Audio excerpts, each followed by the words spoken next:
Imagine कीजिए दोस्तों, mountain से चारों तरफ से घिरा एक ऐसी जगह जहाँ ठंडी हवाएं बहती हो, नजारा इतना मनमोहक हो जैसे धरती पे मानो स्वर्ग उतर गया हो। क्या हो अगर यही स्वर्ग बस कुछ पलों में ही लाशों के ढेर में तब्दील हो जाए। जब निर्दोष और बेखबर टूरिस्ट पे डायरेक्ट फायरिंग स्टार्ट हो जाती है, चंद पलों में ही ये जगह लाशों के ढेर में तब्दील हो जाता है। ये है पहलगाम।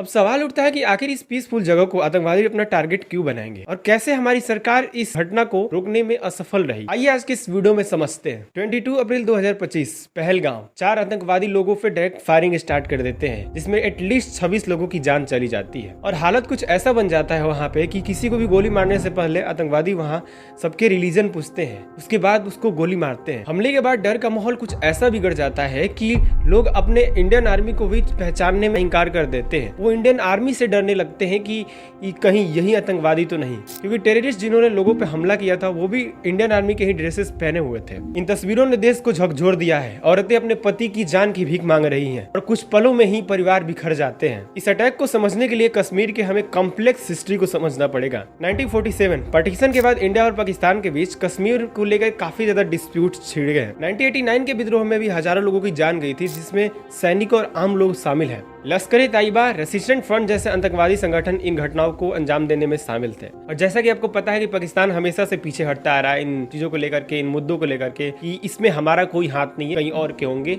हमने इनको पनाह नहीं दी। लेकिन इसी में कुछ कश्मीरी हैं जिनको ये फाइट फॉर फ्रीडम जैसा लगता है। राजनीति और रणनीति के बीच फंसे लोग, शांति की तलाश में आए टूरिस्ट, गोलीबारी के बीच फंसे लोकल्स, अपनों को खोने के बाद टूट चुके फैमिली, सबकी अपनी कहानी है। अहमदाबाद के एक व्यक्ति हैं जो कहते हैं कि हमने वैष्णो देवी के बाद ये डिसाइड किया था कि हम पहलगाम जाएंगे, लेकिन अब हम घर जा रहे हैं। उन्होंने ट्रिप कैंसिल कर दी सिचुएशन को देखते हुए। सबकी रूह कांप गए हैं इस घटना को देखने के बाद। इस अटैक ने पूरे भारत को आउटरेज सिचुएशन में डाल दिया है। लोग डिमांड कर रहे हैं जस्टिस की, डिमांड कर रहे हैं आतंकवादियों को शूट करने की, बदला लेने की, कार्रवाई करने की। पूरा सोशल मीडिया गुस्सा और कार्रवाई की मांग से भरा हुआ है। सोचने वाली बात यह है कि क्या मीडिया कवरेज जस्टिस दिलाने में हेल्प करेगी या फिर डर को फैलाएगी, क्योंकि हमेशा से हम देखते आ रहे हैं कि ऐसा ही होता रहता है। टूरिज्म कश्मीर के इकोनॉमी के लिए बैकबोन जैसा है, खास तौर पे पहलगाम जैसे सिटीज में। इस हमले से सालों के डेवलपमेंट में पानी फिर सकता है, डेवलपमेंट स्लो हो सकती है, लोकल बिजनेसेस लॉसेस में जा सकते हैं और हजारों लोग के लाइवलीहुड इन डेंजर में है। अब सोचने वाली बात यह है कि क्या कश्मीर फिर से